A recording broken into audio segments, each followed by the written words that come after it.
Semzadeba ქართულ თემაში მუდმივად მიმდინარეობდა თემები და ალბათ ეხლაც მიმდინარეობს როგორ დაშალონ აქციები, მათ შორის რაღაცა კადრებიც კი ვნახეთ ამაზე.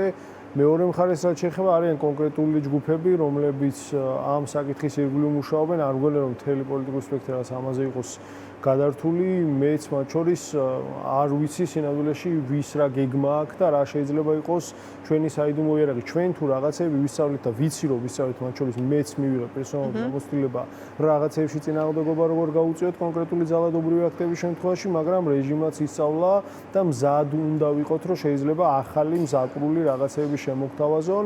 გონია რომ საჭირო მონდომების შემთხვევაში ნებისმიერ რაღაცასთან გამკლევა შეიძლება, თუმცა კიდევ ერთხელ ჩემთვის ლოგიკურია ეს 4 ოქტომბრის გზა, შენ თუ აბოიკოტებ არჩევნებს, შენ თუ ამბობ რომ რაღაცა ხელისუფლებაში რუსები არიან, მაშინ ერთადერთი რაც დაგრჩა არის ის, რომ რევოლუცია მოაწყო, მშვიდობიანად ხელისუფლება გადაიბარო და რაღაცა ახალ ეს წრე დაარღვიო და ახალ გზაზე დადგე, მაგრამ ამის იქით იმ კონკრეტულ 4 ოქტომბერს ერთ დღეს მე ვერ ხედავ როგორ უნდა მორჩეს იმ ერთ დღეს ყველაფერი, ანუ ამ ყველაფერს მარტო რაღაცა ქუჩაში გამოსახვარე პოლიტიკური სარჩულის ხო ჭირდება, რაღაც კონკრეტული მოთხოვნის დაყენება ჭირდება ალბათ. უბრალოდ მე რომ რაღაცას ვერ ხვდებით, ეხლა მაინც და მაინც ვერ ხედავ, მაგის გამო დიდად არ ვებძვი ამ თარიღს სხვადასხვა ჯგუფებისგან განსხვავებით. მგონია რომ თუ ადამიანი ესეთ სიტუაციაში ამბობს რომ ეხა რაღაცა უნდა გავაკეთო და გვერდში დამედექით, ჯობია რომ გვერდში დაუდგეთ, ვიდრე ის რომ ტალახი ვესროლოთ. ამ შემთხვევაში მეც ერთი ადამიანი, როგორც ერთი მოქალაქე და რაღაცა პროტესტის მონაწილე, გავალ 4-ში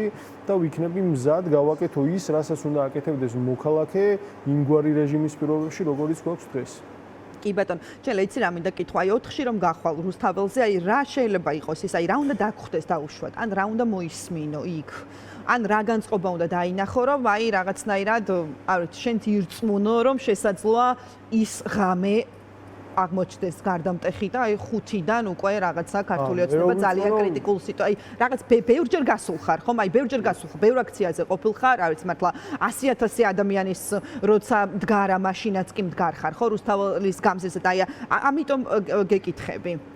აი მე წინ მიყვარს ხოლმე დგომა, უკან რამდენი ადამიანია არ ხედავ ხოლმე, მაგრამ უკან როცა ვიხედე და ბევრს რო ხედავ, ეგ ყოველთვის მაძლევს იმის განცდას, რომ მე რას მესმის ის ბევრ ჩემნაირ ადამიანს ესმის და ეხას მინდა რომ ვნახო ბევრი ჩემნაირი ადამიანი, ვინც არ ეგუება, ვინც თვლის რომ ცვლილებებია საჭირო, ვინც თვლის რომ ახალი ფურცლიდან უნდა დავიწყოთ რაღაცების კეთება. ესეთ ხალხს ვხვდებოდი სულ მინიმუმ ამ აქციისგან მინდა მივიღო ის, რომ ბევრი ჩემნაირად მზადყოფნაში ყოფი ადამიანი მინდა ვნახო, იმიტომ რომ თუ კონკრეტული მოქალაქე მზად არის იმისთვის, რომ გავიდეს რუსთაველზე, სადაც არის რისკი მისი სიცოცხლის მოსპობის და ჯანმრთელობის დაზიანების, ეს ადამიანი რა თქმა უნდა მზად არის ასევე იმისთვისაც, რომ იყოს ბევრად უფრო პასუხისმგებლიანი მოქალაქე, ვიდრე ხედავთ დღეს ჩვენ ქართული ოცნების ამორჩევლებს და არის მზად იმისთვის, რომ ახალი ქვეყნის მშენებლობაში უფრო აქტიურად მიიღოს მონაწილეობა. ამგვარი ხალხის დანახვა, ბევრი ასეთი ადამიანის დანახვა არის ჩემთვის პროგრამა მინიმუმ.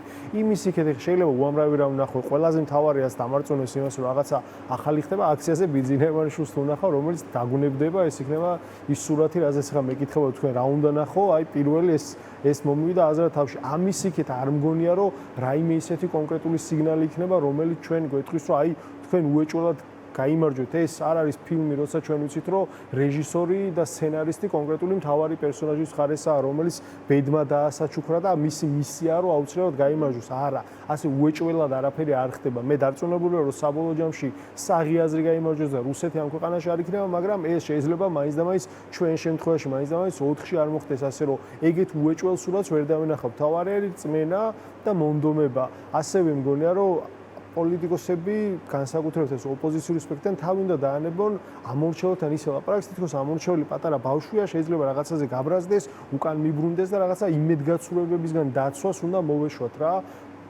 ეს ადამიანები, რასაც აკეთებენ, ჩვენი დაძახებულით არასოდეს არ აკეთებენ თვითონ, ანუ საკუთარი ნებით აკეთებენ ყველაფერს და ეს ნიშნავს იმას, რომ მათი განჯის უნარი ბევრად უფრო დიდი არის, ვიდრე ბავშვის და არ ჭირდება ეს რომ რაღაცა ეხა 4 ოქტომბერს ერთ დღეს არ ჩამოვკიდოთ, რომ მე ვიღაცა არ გაბრაზდა და ნიჰილისტში არ ჩავალეს პირიქით. მგონია რომ ამ ადამიანებს ბევრად მეტი ესმის, ასე რომ ჩვენი გასაკეთებელი გავაკეთოთ და მგონია რომ ხალხი თავისას გააკეთებს, იმიტომ რომ თუ პირიქით ვიფიქრებ და თუ გონია რომ არა ხალხი თავის გასაკეთებას არ გააკეთებს, მაშინ რა აზრი აქვს, რაც გააკეთებს პოლიტიკოსი? არანაირი აზრი არ ქონია არც ერთ ოპოზიციურ პარტიას და არც ერთ ოპოზიციურ პოლიტიკოს. ჩვენ იმ ზურგით ვართ და მე ეხლა აქ რო ვზივარ, იმიტომ ლაპარაკობ, რომ დარწმუნებული ვარ ქართველი ხალხის არჩევნებში და დარწმუნებული ვარ იმაში, რომ საჭირო დროს, საჭირო ზომებს მიიღებ.